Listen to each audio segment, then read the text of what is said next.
Bom dia, gente. Então, iremos continuar o estudo de Romanos. Agora iremos iniciar Romanos 6. O Gui finalizou Romanos 5. Romanos 6, ele vai iniciar a parte da santificação, né? Então, a gente teve do capítulo 1 ao 3 a condenação, né? Então, onde Paulo iniciou falando da condenação dos gentios, judeus, né?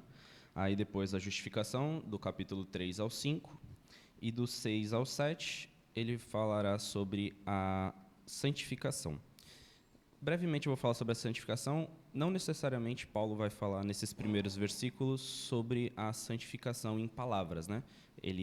O que está passando nesse contexto é sobre santificação, mas ele começa a falar sobre santificação, se não me engano, acho que é no verso 17 ou 18, que aí realmente tem a palavra, no 19, na verdade, que aí realmente tem a palavra santificação.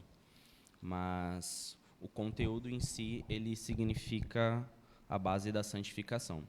Nada mais é do que a separação, né? Então, ser separado para Deus, se tornar santo, separado do pecado. Isso é a santificação. E também tem a outra situação onde você é consagrado para um propósito, né? Então você vai viver ali o mais próximo possível da imagem de Deus. Então isso é estar santificado, é ser santificado, certo? Então esse capítulo e o próximo 7 irá abordar este tema, ok? Vamos lá então, no verso 1. O verso 1, ele tem uma forte pergunta, né? Duas perguntas, no caso. E ele começa assim: Que diremos, pois? Permaneceremos no pecado para que seja a graça mais abundante? Essas duas perguntas, ele remete ao fim do capítulo 5. Né? Então, quando a gente retorna aqui um pouquinho no capítulo 5, no verso 20, tem uma passagem que fala assim: sobreveio a lei para que avultasse a ofensa, mas onde abundou o pecado, superabundou a graça. Então aqui sobreveio a lei. O que seria sobrevir a lei, né, para que avultasse a ofensa? Então, acho que o Gui até chegou a explicar, mas vou passar novamente. A lei, ela foi feita não para, né, no caso aqui, da forma que Paulo fala, né, ela não veio com a intenção de corrigir e diminuir os pecados. Ela veio basicamente para mostrar mais o pecado do homem, né? Tanto que, de forma quando as pessoas transgrediam a lei, elas iam e faziam um sacrifício de um animalzinho para ali limpar os seus pecados. Mas no caso aqui, então, esse avultamento, né, essa avultação que ele fala, a ofensa da própria lei, né?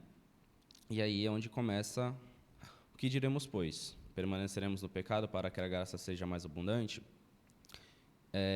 Neste ponto também, Paulo ele remete essa pergunta não necessariamente aos cristãos que seguem ali as coisas da forma correta, né? Igual a gente já tinha falado lá no começo, na parte da condenação, mas muito provável aos caluniadores que ele havia citado no capítulo 3, no verso 8, se não me engano. Só vou dar uma relembradinha para a gente aqui, que ele fala assim, no verso 8 do capítulo 3 de Romanos, tá?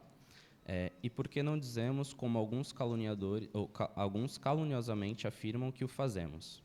Pratiquemos males para o bem. Aqui é só para a gente contextualizar o do porquê que ele usa essa retórica, né, de indagar esse povo, porque realmente é uma indagação, né, que ele faz. Ele chega ali de uma forma muito forte. O que nós diremos? Mas em relação ao contexto, né, aqui ele fala. Só um instante, por favor.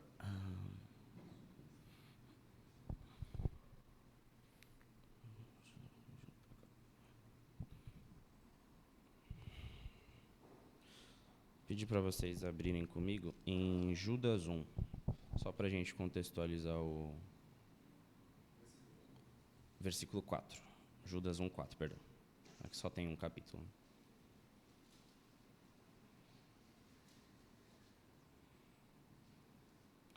Serão dois versos, Judas 1, 4 Judas 4. E aí ele diz assim: pois certos indivíduos se introduziram com dissimulação, os quais, desde muito, foram antecipadamente pronunciados para esta condenação. Homens ímpios que transformam em libertinagem a graça de nosso Deus e negam o nosso único soberano e Senhor Jesus. Então aqui ele já faz um ponto em relação à graça, né? As pessoas, né, daquela época, ou nós mesmos, né, se nós formos remeter para o nosso tempo atualmente, nós mantemos algumas pessoas podem manter esse pensamento: se eu peco mais a graça do Senhor irá me salvar. Então sou uma pessoa cheia de graça. Só que nós sabemos que o nosso Senhor, ele abomina o pecado, né? Então mais para frente Paulo não chega a falar com essas palavras, mas ele fala que nós morremos para o pecado. Então, por que de nós nos permanecemos no pecado? Porque nós iremos achar em algum momento que teremos mais graça? Não, de forma alguma, né? Tanto que é a forma que ele fala aqui no verso 2. E também em Gálatas 5, 13.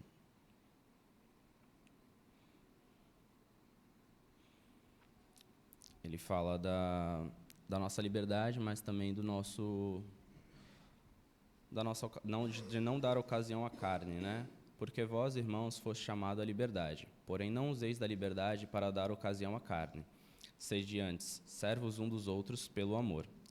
Então aqui nós temos um direcionamento do porquê, né, não devemos permanecermos no pecado, né? Aqui ele fala, por mais que a graça seja abundante, né? Porque por mais que nós pensemos dessa forma, né, se nós retornarmos ao versículo 20 do capítulo 5, já que por meio do pecado a graça vai abundar, vai superabundar, né, no caso, seria maravilhoso, porém a gente sabe que realmente não é isso.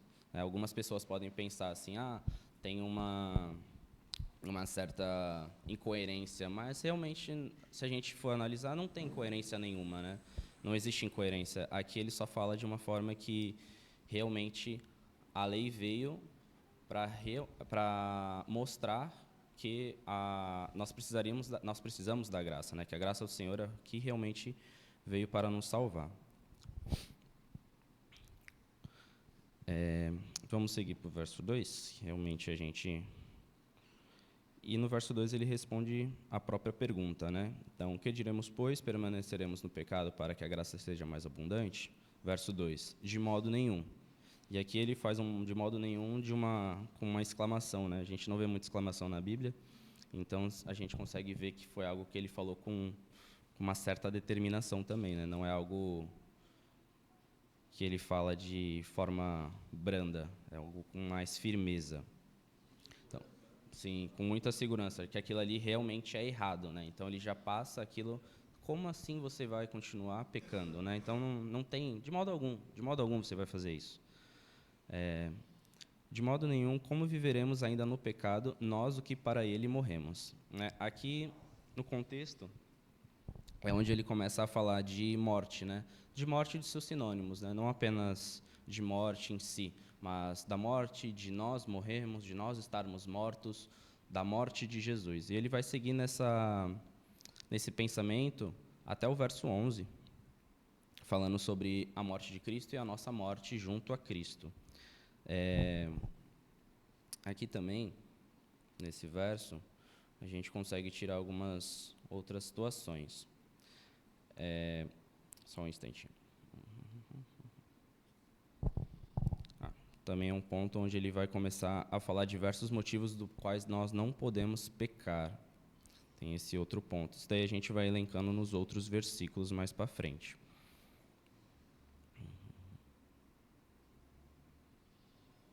E aqui a gente vai conseguir tirar também a situação de fazer assimilação, né? Quando nós falamos ainda no pecado, nós que para ele morremos, né? Então a gente vai ter a situação onde nós conseguimos fazer a assimilação da morte de Cristo com a nossa morte, né? Quando nós emergimos na água e deixamos o velho homem e seguimos como um novo homem, e a gente faz a assimilação de Cristo que morreu na cruz e ressuscitou e hoje vive com o Pai. Então nós temos que fazer a mesma coisa, viver com o Pai após a nossa própria morte, né, em água.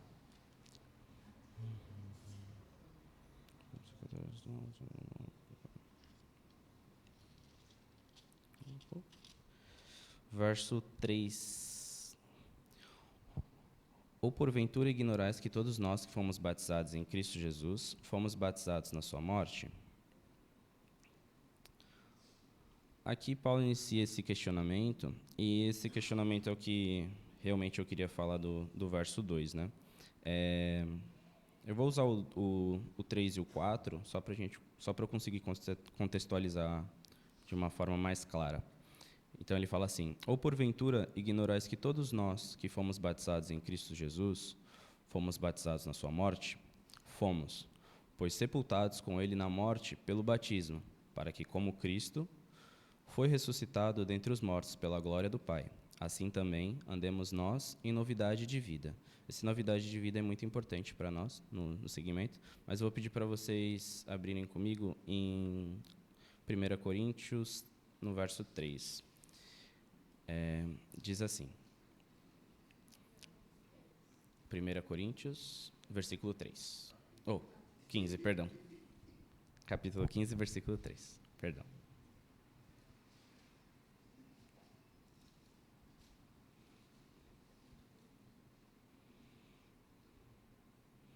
Diz assim: antes de tudo, vos entreguei o que também recebi, que Cristo morreu pelos nossos pecados, segundo as Escrituras, que foi sepultado e ressuscitou ao terceiro dia, segundo as Escrituras. Então aqui ele fala, né, da morte do Senhor, do sepultamento do Senhor e da ressurreição do Senhor, né, ao terceiro dia. Então aqui a gente consegue fazer essa alusão a nós, né? Então Cristo morreu, foi sepultado e ressuscitado. Nós morremos nas águas, né, no batismo, tivemos o batismo, que seria o nosso sepultamento, e renascidos na graça do Senhor. E dessa forma a gente consegue ver que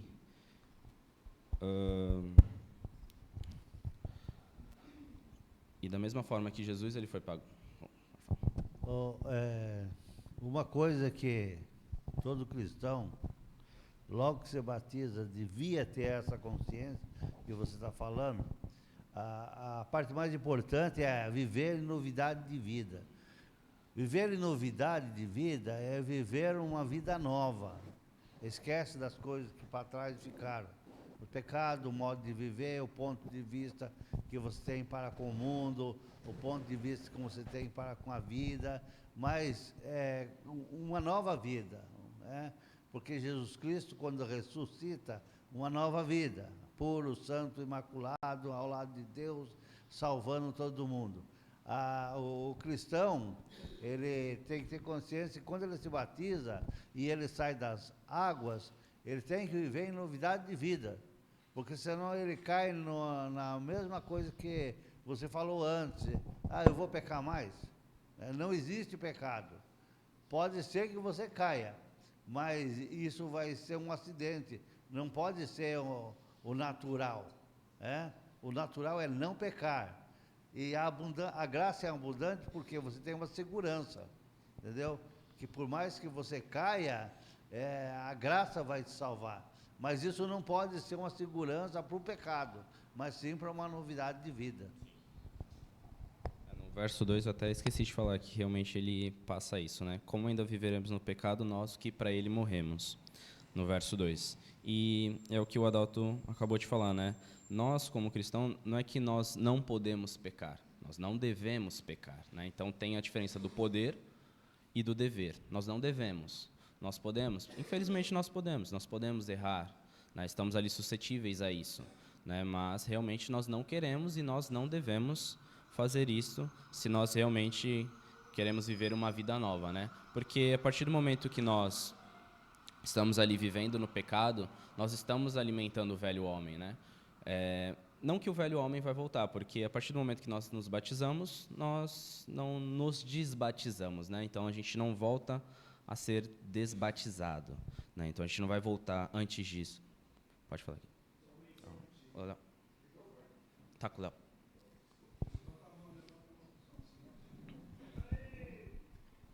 Igor, uma analogia que eu acho interessante aqui num tribunal, exercer justiça seria você ter a certeza de que a pessoa está errada e aplicar uma punição quanto a isso. E, diante disso, que eu entendo de uma das características que torna Deus justo é o fato dele conhecer a nossa intenção. Porque ele vai julgar não só o nosso ato, mas a intenção que a gente teve nesse ato. E isso torna ele justo, porque ele sabe que se eu errei por vontade minha ou se eu errei acidentalmente. Né? Realmente premeditado, né?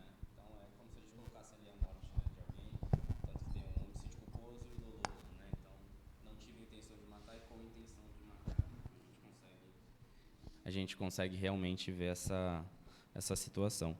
Mas voltando aqui ao nosso raciocínio, e realmente, né, nós não devemos pecar, porque, né, a gente fica no dever e no não poder, né? Então a gente vai seguir. Não devemos, porque obviamente se nós queremos viver em vida santa, nós não devemos alimentar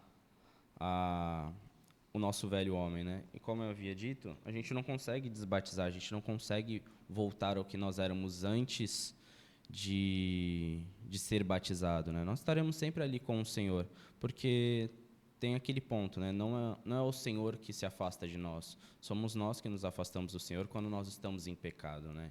Então, nós que estamos nos distanciando de Deus, porque a partir do momento que nós nos batizamos, nós criamos esse relacionamento com o Senhor, né? Nós temos acesso direto com Ele por meio do Espírito Santo.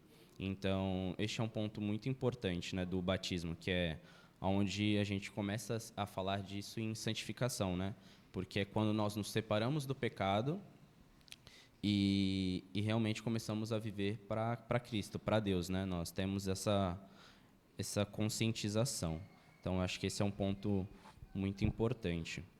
E a gente também tem que viver, né? Vamos pensar, fazer uma analogia onde, ao capítulo 5, do verso 20, a gente fala aqui, né, que onde abundou o pecado, superabundou a graça. E quando no velho homem abundou o pecado, porém, quando nós nos batizamos, no novo homem, superabundou a graça, né? Então, acho que é um ponto muito importante. Cadê o Léo? Ah, tá.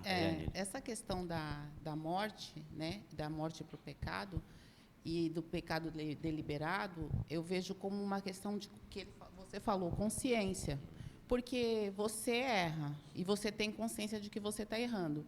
E quando a sua consciência se torna anestesiada para esse erro, é nisso que eu acho que Paulo está falando aqui, porque você vai permanecer sabendo que está errado e anestesiado para isso. Você não dá mais importância. Agora, quando você erra e o Espírito Santo que está em você te incomoda e você sabe, aquilo fica na sua cabeça, é o caminho da santificação, porque a santificação é uma ação.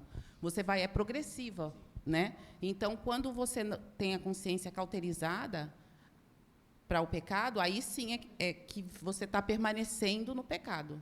Eu penso assim.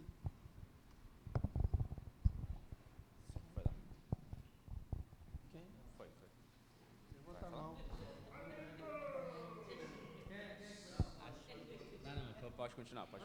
Tá certinho. É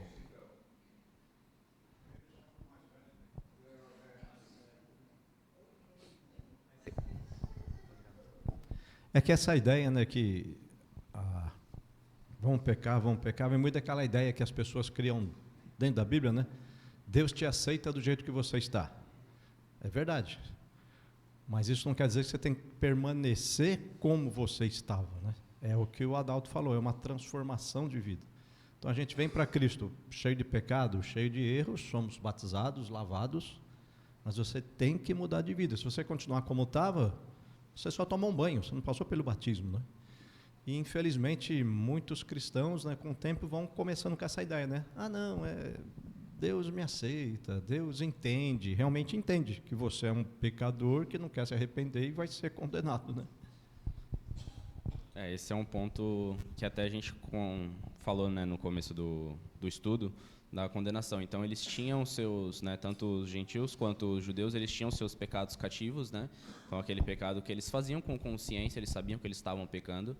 Então, né, que é o que a própria Irani falou, então eles tinham essa consciência, então já realmente ali, e eles deveriam ter esse pensamento, né, da abundância do pecado, mas eles iam superabundar em graça. mas a gente sabe que realmente não é assim, porque Deus abomina o pecado, então não tem como nós conseguirmos conviver e não tem como nós termos a santificação, né? Nós podemos ter a justificação, de certa forma, porém, de uma forma talvez não correta, mas a santificação dificilmente nós teremos, já que nós temos que nos separar do pecado. Pode falar, Ailton. Beleza.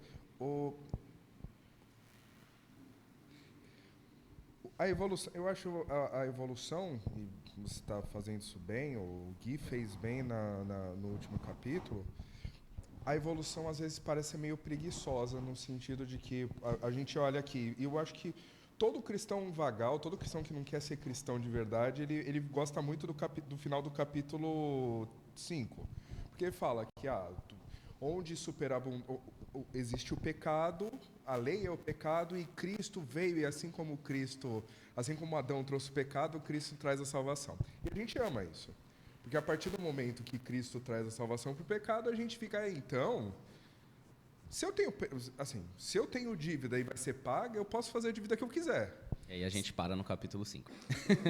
E dá uma beleza. E Então tá eu posso tudo trair certo. minha esposa, eu posso continuar usando droga, eu posso continuar roubando, eu posso fazer tudo do jeito que está, porque, afinal, o problema nunca sou eu. E o pecado nunca é grande o suficiente que Cristo não vai limpar. Daí começa o processo. Só que a gente para por aí, exatamente. Eu não preciso vir para o culto, eu não preciso me dedicar à obra do Senhor, eu não preciso me dedicar em conhecer, porque mesmo sem conhecer, Jesus vai me perdoar. Então tá ótimo. Daí vem o processo de santificação. E daí vem um problema sério que foi colocado exatamente. Legal, nós somos novos, então a gente vai continuar fazendo a mesma coisa que a gente fazia quando a gente era morto? Quando a gente vivia como escravo? E a liberdade, supostamente, se eu tenho liberdade, é para fazer a melhor escolha, não para fazer a pior. Sim. Como a gente quer que a gente viveu, infelizmente, no Brasil, uma época de escravidão. Nós ganhamos a Lei Áurea, então você espera que as pessoas que eram escravas continuem vivendo como escrava na mesma relação e no mesmo abuso que quando ela era escrava? Não, por quê? Porque você tem liberdade, então você vai fazer coisa melhor. E o que eles estavam usando era eu sou livre, então é estúpido para uma pessoa livre, não, eu sou livre, eu posso voltar a viver como escravo, a ser açoitado, a ser morto, a ser tratado como objeto. Não tem sentido nisso. E chega nesse ponto. E você colocou bem. Paulo não responde no versículo 2. Não, pessoal. Ele coloca de modo nenhum. Eu estava vendo... É uma grande afirmação, né? Exatamente. No grego, é uma palavra que diz não de não. Assim, é impossível, é um negócio óbvio. Entre você comer uma pizza e comer um pedaço de barro, você vai escolher é óbvio que você vai escolher. Não tem dúvida. Exatamente, é muito claro isso. A santificação é um processo necessário dentro desse caminho. Desculpa ocupar tanto a sol. E no caso, pegando essa ponta, realmente a santificação é algo necessário. Se nós não conseguimos entender essa parte da santificação, não tem como nós nos colocarmos junto a Deus, né? Então, nós ficaremos ali presos na justificação, mas nós nunca alcançaremos a santificação. E aqui, como a gente consegue ver, a santificação ela vai ser algo que realmente vai nos colocar ali próximo, né? Porque ainda tem mais um ponto que é a glorificação. A gente vai chegar lá, se Deus quiser. Mas na parte da santificação, se nós não conseguimos alcançar ela, então dificilmente nós seremos, né, por mais que Deus tenha misericórdia de nós como pecadores, mas dificilmente nós estaremos junto a Cristo, junto a Deus nos altos céus, certo? Então esse é um ponto onde nós temos que começar a entender, né? Aqui a maioria já é batizada há muito tempo, então acho que é um ponto onde a gente tem que começar a entender que nós temos que fazer a separação dos nossos pecados, né? Acho que por mais difícil que seja, a gente tem que ter essa maturidade espiritual, né, que a gente vai adquirindo ao longo do tempo. Obviamente, algumas pessoas elas vão ter essa maturidade não necessariamente com o tempo, às vezes a pessoa já tem isso de uma forma mais rápida, mas quanto ao fato da gente estar mais tempo em Cristo, eu acho que essa maturidade vem e a gente começa a entender que se nós estamos aqui, nós viemos todos domingo ao culto, nós fazemos tudo de forma correta aqui, né, dentro da igreja, mas chega lá fora, nós não conseguimos nos cuidar, né, nos dominar, deixar o pecado longe, de nada vai adiantar no final da nossa vida, né? A gente literalmente vai estar perdendo tempo vindo aqui todo domingo, já que a partir do momento que eu saio, eu fico 6 dias fazendo tudo errado e um dia eu faço tudo certo, entre aspas, né? Até porque a gente só fica aqui 2 horas, eu acho que de nada vai adiantar. Então, esse é um ponto onde a gente vê que a santificação ela é algo realmente necessário em nossas vidas, né? Onde nós faremos a separação por parte de Deus, né? Não? Então, esses dias eu estava conversando com um amigo, né? E ele é cristão. Diz ele que é cristão, né? E a gente está falando sobre pecado. E ele falou que o pecado não pode tirar a salvação de ninguém. Olha só o que ele está falando. E que Deus veio por algo maior, bem maior que o pecado, né?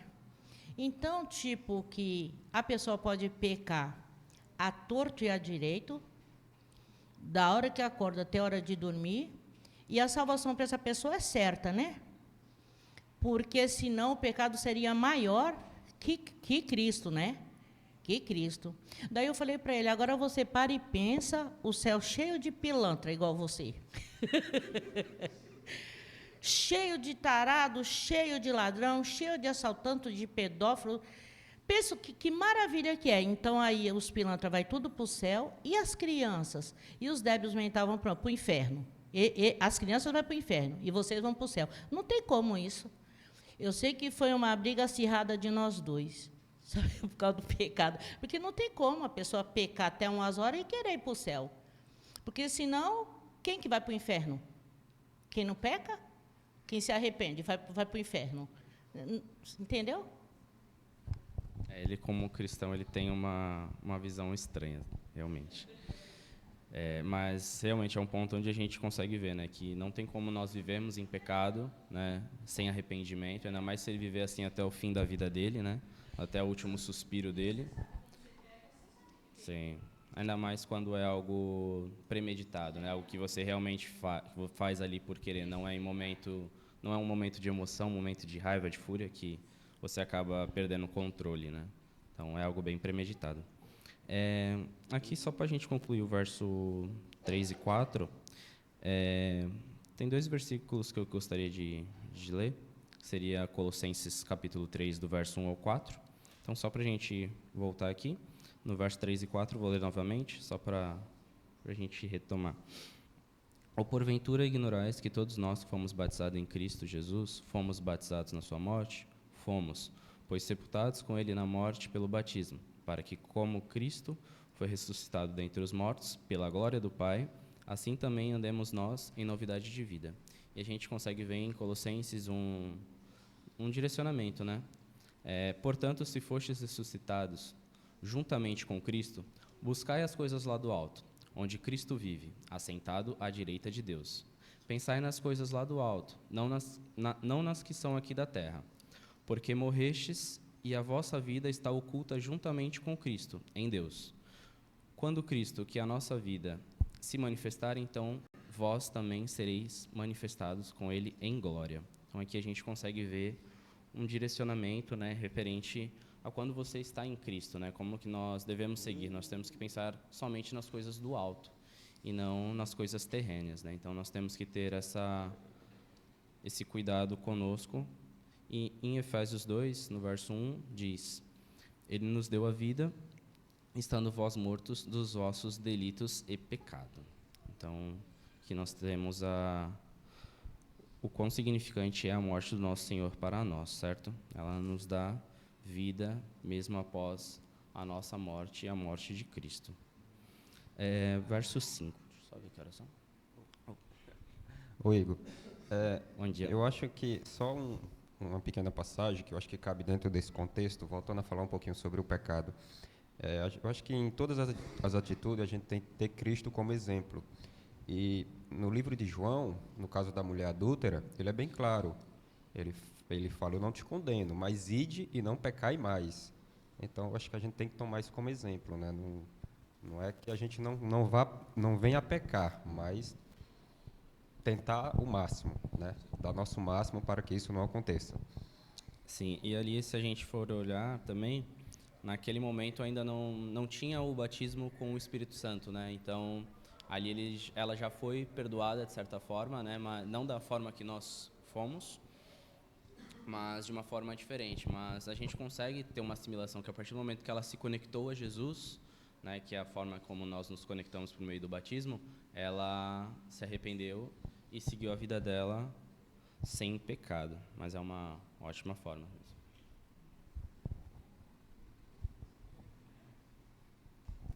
Tem um reforço de um versículo que é Hebreus 12, 14, segui a paz com todos e a santificação, sem a qual ninguém verá o Senhor.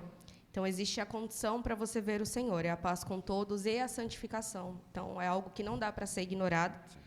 Né? E a santificação, acho que, como todo mundo entende, não é o fato do não pecar mais, mas é uma progressão contínua de você tentar se manter afastado do mal, né? E tentar imitar Jesus. Sim, de certa forma é isso. Ô Igor, também a palavra diz que o sangue de Jesus ele veio e cobriu multidão de pecados, né? Mas quando o pecado ele é deliberado, já não resta mais sacrifício. Então, quando você faz aquilo consciente, quando você faz aquilo de maneira espontânea, né, que o pecado na nossa vida ela é como um acidente. Vamos supor que eu vou daqui até Brasília, poxa, furou o pneu 1, 2 vezes ali, é uma estrada longa até lá. Pode acontecer, mas a cada 100 metros, pneu furar, é complicado, tem que averiguar o que está acontecendo, né? Então, seria isso. Uma boa alusão. Mas realmente a gente consegue ver que a santificação ela não é momentânea, né? Então é algo que nós começamos no momento que nós nos batizamos e nós temos que seguir até o fim da nossa jornada em Cristo, né? Então esse é um ponto difícil, né? Se a gente for colocar assim para nós que somos humanos, que temos a carne junto ao espírito, né? Se a gente for colocar assim de uma forma mais direta. Então a gente vive os dois mundos, né? Vamos dizer assim. E sabemos que todos podem ter seu tipo de tentação, independente dela ser sexual, material, enfim. Todo mundo vai ter ali o seu calcanhar de Aquiles, né? Então acho que esse é o momento onde nós realmente iremos nos separar do que pode vir a nos afligir e seguir em Cristo. Só que a gente também tem que ter noção de que a gente não pode perder a batalha no final, né? Não adianta a gente viver 20, 30 anos e nos últimos 5, né, infelizmente, a gente perder essa batalha. Então, também é uma conscientização de que nós temos que viver a palavra do Senhor todos os dias, né, até o fim de nossas vidas ou até a volta do nosso Senhor. Amém? Então, vamos ao verso 5. O verso 5 diz assim: porque se fomos unidos com ele na semelhança da sua morte, certamente o seremos também na semelhança da sua ressurreição. Aqui, tinha até falado com a Thalita, ontem em casa, quando eu estava escrevendo aqui, que eu tinha lido algo bem interessante quando estava estudando, que é referente ao batismo. Se a gente for ler aqui novamente, porque se fomos unidos com ele na semelhança, né, então igual, né, parecido, na sua morte, certamente o seremos também na semelhança da sua ressurreição. E eu gostaria que vocês abrissem em João 20, do 24 ao 29. Aqui Jesus já havia ressuscitado, né, só para a gente contextualizar, e ele ainda estava encontrando os discípulos. E, nesse caso, ele ainda não tinha encontrado Tomé. Apenas os outros discípulos haviam encontrado e ele não havia encontrado Tomé ainda. E aí, só para a gente contextualizar, vou ler aqui do 24 ao 29. Ora, Tomé, um dos doze, chamado Dídimo, não estava com eles quando veio Jesus. Disseram-lhe, então, os outros discípulos, vimos o Senhor. Mas ele respondeu, se eu não vir nas suas mãos o sinal dos cravos, e ali não puser o dedo, e não puser a mão no seu lado, de modo algum acreditarei. Passado 8 dias, estavam outra vez ali reunidos os seus discípulos, e Tomé com eles. Estando as portas trancadas, veio Jesus, pôs-se no meio e disse-lhes, paz seja convosco. E logo disse a Tomé: põe aqui o dedo e vê nas minhas mãos. Chega também a mão e põe no meu lado. Não sejas incrédulo, mas crente. E qual que é a situação que a gente pode ver aqui? Jesus, por mais poderoso que ele seja, né, que ele é, que nós sabemos quão poderoso ele voltou, né, fisicamente da forma que ele foi, né? Ele ainda tinha a sua cicatriz, né? Ou assim, não sei dizer que se era realmente uma cicatriz ou se realmente era os furos na sua mão e o corte na lateral que ele recebeu, se realmente estava aberto ou já era uma cicatriz. Mas aqui a gente vê que mesmo o nosso Senhor, né, Todo-Poderoso, mesmo após a sua ressurreição, ele voltou com suas cicatrizes, voltou com as marcas das dores que ele sentiu. Então, acho que esse é um ponto onde nós, quando nós somos batizados, né, nós vamos levar algumas coisas, né, ali no batismo, mas quando nós voltamos, a gente pensa assim, nossa, será que quando eu sair das águas eu vou receber algum dom, eu vou receber algum poder, eu vou voltar diferente, minhas dores serão curadas, toda a minha mente, né, estará em Cristo? Nem sempre, né? A gente consegue ver aqui que o nosso Senhor, ele voltou com as suas cicatrizes. A gente provavelmente vai voltar com as nossas cicatrizes. Mas o que nós temos que entender que realmente importa, né, que como foi para o nosso Senhor, nós vamos estar em Deus, né? Aqui, depois de um tempo, né, Deus está hoje à destra do nosso Pai. Mas, da mesma forma, nós, aqui, após o batismo, nós estamos vivendo uma nova vida como um novo homem. Então, a gente tem que entender isso. Nós não vamos nos batizarmos e sair uma nova pessoa, né? Não vai ser igual ali um casulo de uma largata e vamos virar uma borboleta maravilhosa. Nós iremos sair na mesma forma física, talvez com alguns pensamentos iguais, mas o pensamento principal que nós temos que mudar é de estarmos em nova vida com Cristo. Ok? Igor, às vezes as pessoas imaginam que é uma mágica, né? Sim. E não é. Mas o que acontece é que se eu olho para a Irani de 17 anos atrás, eu vejo diferença. Então, é essa santificação, essa progressão. Nos 17 anos eu errei? Errei muito.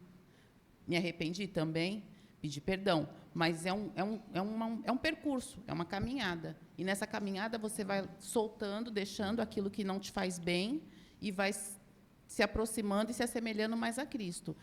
É uma jornada, não é fácil, né? Tem até o Peregrino, que é um livro que eu gosto, que eu leio, que ele mostra as dificuldades que a gente passa nessa caminhada. Mas quando você olha para trás e vê que você não é aquela pessoa lá de trás, isso te dá uma satisfação e a certeza de que Deus está te acompanhando para você continuar nesse caminho de santificação. E também é um ponto muito interessante, né? Aqui a maioria já é batizado, mas quando a gente tem aquele pensamento de vou me batizar quando eu me sentir assim, eu acho que todo mundo passou por isso, eu mesmo tive esse pensamento, eu só vou me batizar quando eu terminar de estudar isso daqui. Então até falei isso para minha sogra e para minha esposa na época, eu falei, não, quando eu terminar a escola da Bíblia, aí eu me batizo, eu podendo morrer a qualquer momento e amém. Mas eu acho que esse é um ponto, né? A gente não tem que esperar para estarmos próximos de Deus, até porque se nós realmente estamos doentes, né, estamos nos propondo a querer melhorar, a seguir a Cristo, acho que o melhor momento para nos curarmos, né, do nosso pecado, nos afastarmos dos nossos pecados, nos separarmos dele, vai ser estando com Cristo, né? Então, que melhor não ter o Espírito Santo conosco 24 horas por dia para nos policiar, para nos ajudar a realmente falar, aqui é o pecado, aqui não é, e conseguimos seguir na caminhada, né? Bem dito, né? O próprio apóstolo vai falar, né? É novidade de vida. Não está falando de perfeição de vida, porque você se batiza e é como uma criança, vai ter que aprender uma nova vida, uma novidade de vida, né? Quando você chegar para próximo cada vez mais de Cristo, você vai mudando. Não tem como, eu me batizei agora, não. Agora você é uma nova criança, zerada, que vai aprender tudo sobre Cristo. E as coisas velhas vão ficando para trás. Alguém mais? Vamos para o verso 6, então. Acho que eu só vou conseguir fazer esse verso e a gente finaliza, tá bom? Vamos lá. Sabendo isto, que foi crucificado com ele o nosso velho homem, para que o corpo do pecado seja destruído e não sirvamos o pecado como escravos. Né? Aqui acho que foi... Não lembro que alguém falou de escravos, mas essa é realmente uma... foi o Ailton que havia falado desse ponto de escravos, né? Quando a gente tem esse pensamento que nós fomos libertos, né? Deixa eu só olhar um verso aqui rapidinho.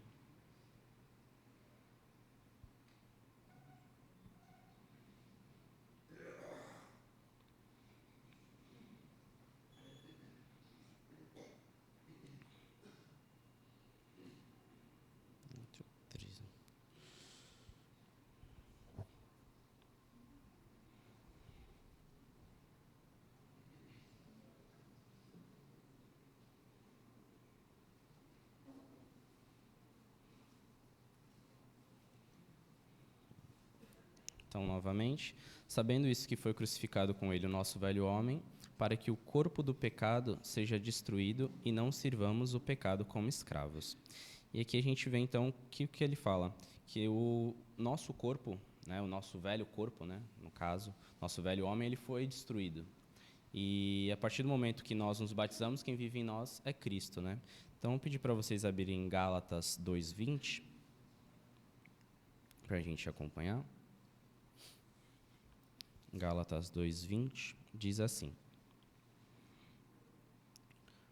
Vou ler a partir do 19. Porque eu, mediante a própria lei, morri para a lei, a fim de viver para Deus. Estou crucificado com Cristo. Logo, já não sou eu quem vive, mas Cristo vive em mim. E esse viver que agora tenho na carne, vivo pela fé no Filho de Deus, que me amou e a si mesmo se entregou por mim. Então aqui a gente pode ver que a destruição do nosso velho corpo, né, do nosso velho homem, na verdade, ela dá espaço para que Cristo viva em nós, né? Então a gente consegue ver esse contexto nos dois versos, que ele nos mostra que a partir do momento dessa destruição nós podemos viver em Cristo.